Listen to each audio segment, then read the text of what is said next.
Hello friends, welcome to Sumit की पाठशाला।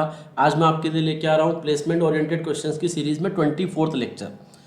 आज के जो हमारे क्वेश्चंस होंगे वो बेस्ड होंगे कैरेक्टर पॉइंटर एंड एरे के ऊपर।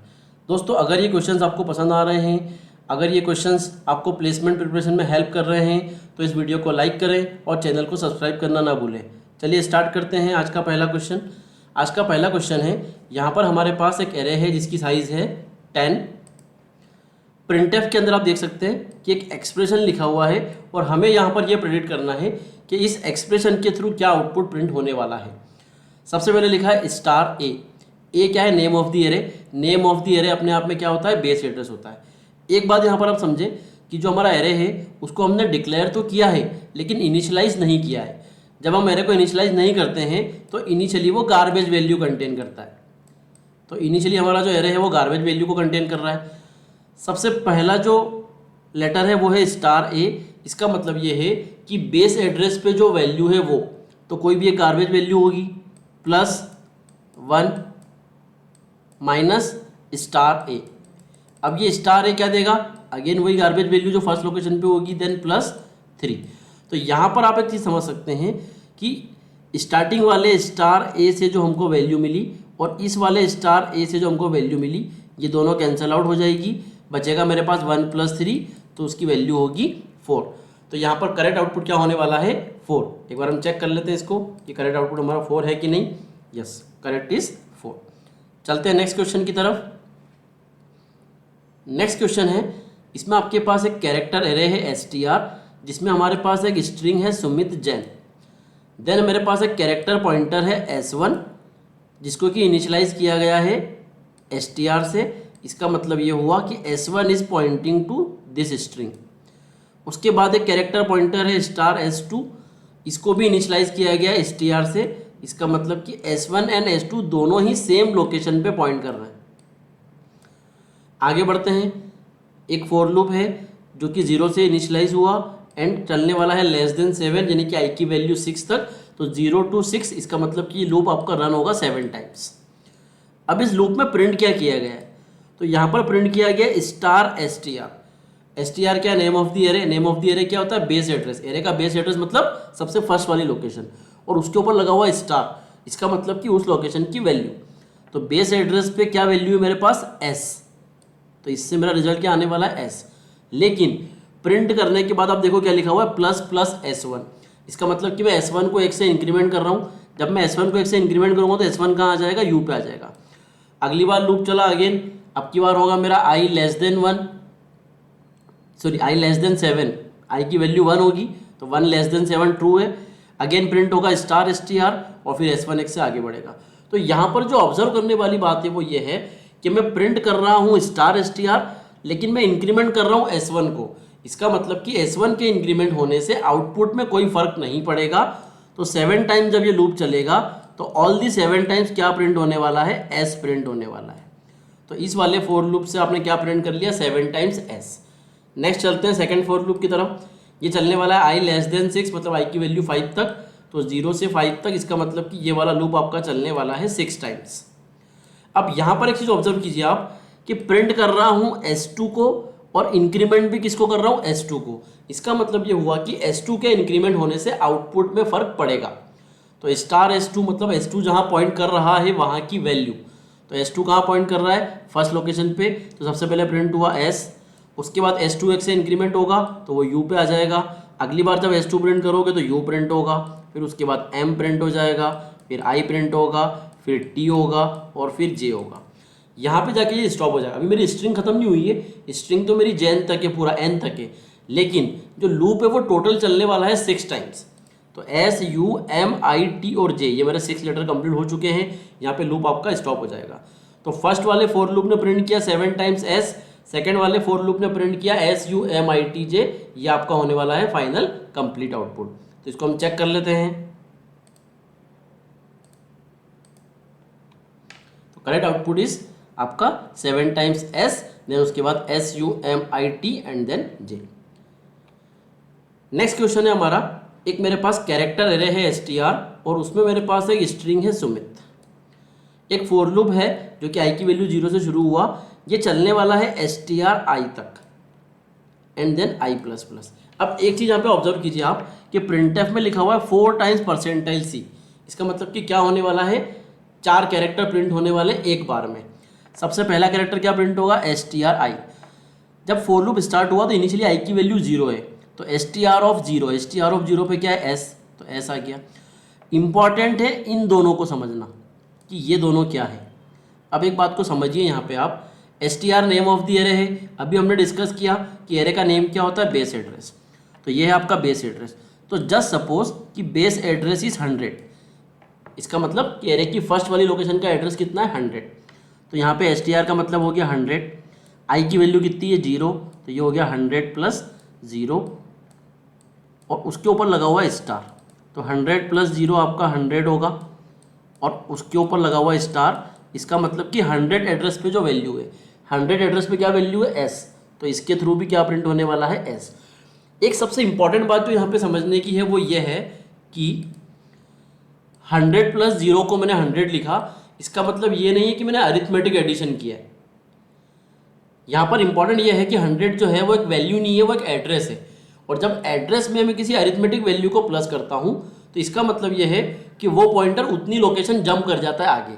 जैसे कि 100 में मैंने प्लस 0 किया तो पॉइंटर मूव नहीं करेगा, उसी लोकेशन पे रहेगा। अगर ये 100 प्लस 1 होता, इसका मतलब पॉइंटर एक लोकेशन आगे चला जाएगा। अगर ये 100 प्लस 2 होता तो पॉइंटर 2 लोकेशन आगे चला जाएगा। तो जब भी किसी पॉइंटर में किसी अरिथमेटिक वैल्यू को ऐड किया जाता है तो वो पॉइंटर उतनी लोकेशन आगे चला जाता है। कितना आगे जाएगा डिपेंड करेगा पॉइंटर के टाइप पे। अगर कैरेक्टर पॉइंटर है तो एक कैरेक्टर आगे चला जाएगा, यानी कि 1 बाइट। अगर इंटीजर पॉइंटर है तो 2 बाइट से मूव करेगा या 4 बाइट से, depends on the size of integer.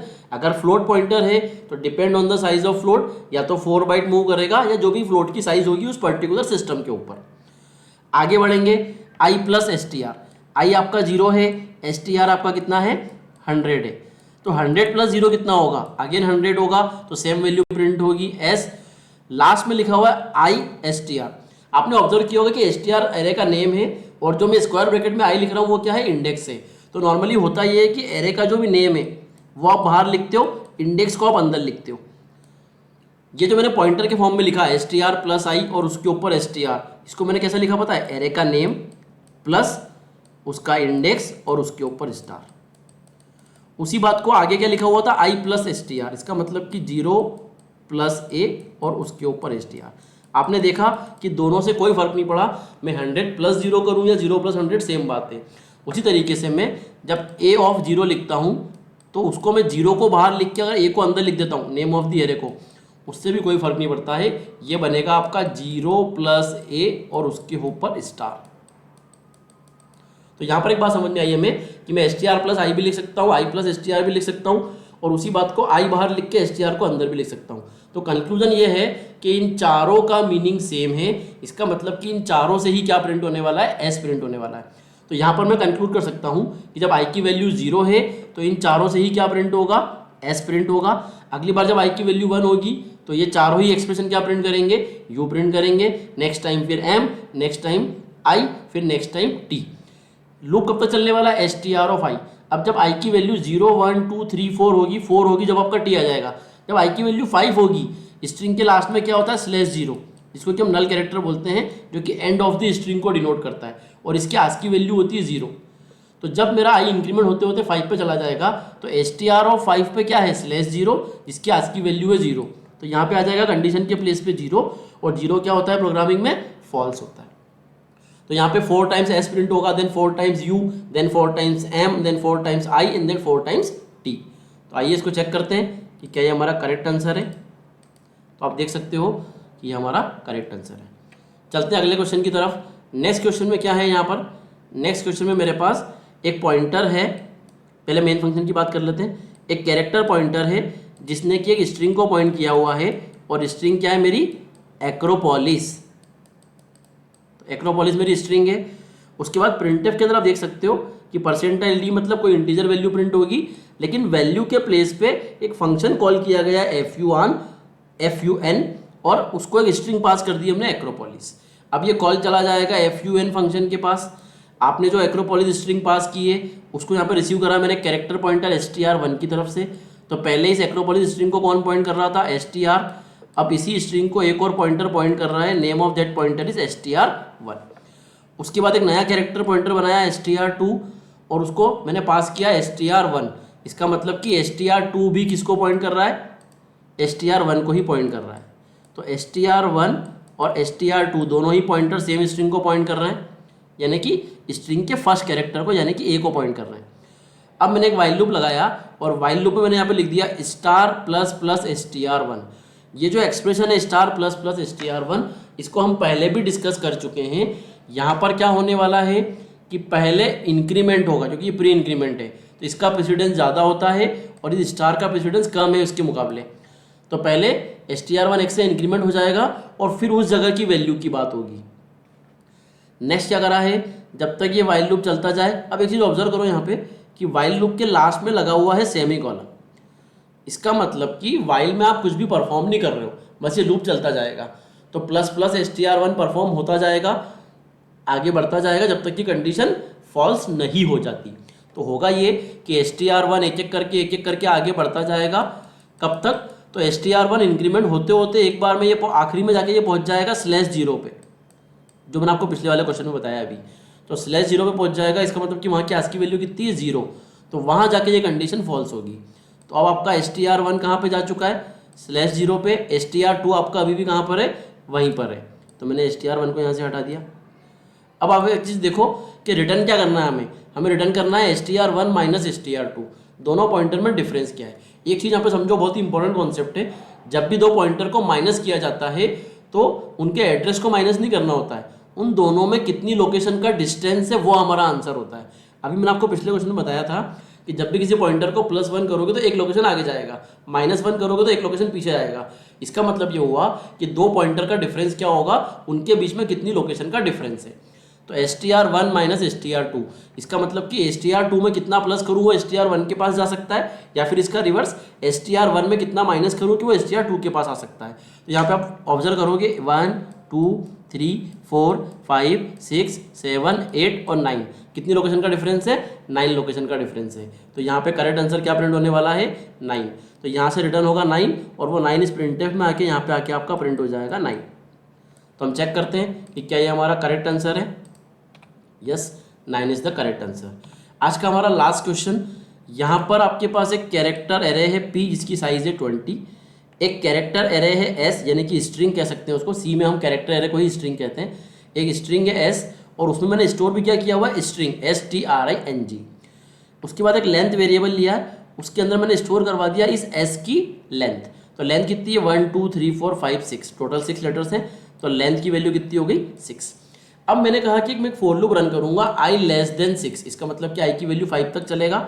तो ये लूप चलने वाला है i की वैल्यू 0 से लेके 5 तक, इसका मतलब कि 6 टाइम्स चलने वाला है।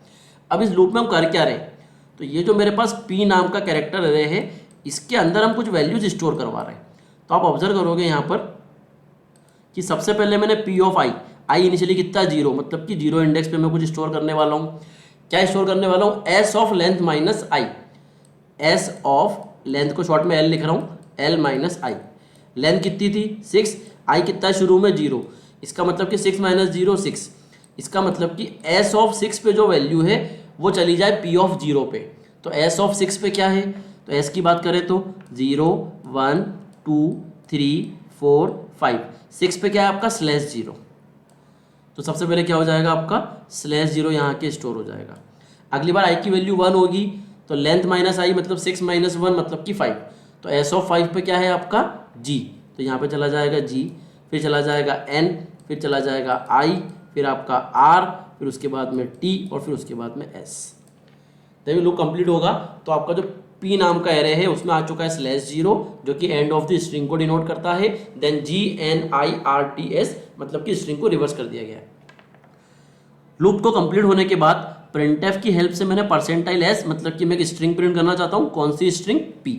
अब यहाँ पे इंपॉर्टेंट पॉइंट ये है कि जब हमारा कंपाइलर इस p को प्रिंट करने जाएगा तो देखेगा कि फर्स्ट कैरेक्टर ही क्या है /0, और /0 क्या होता है एंड ऑफ स्ट्रिंग।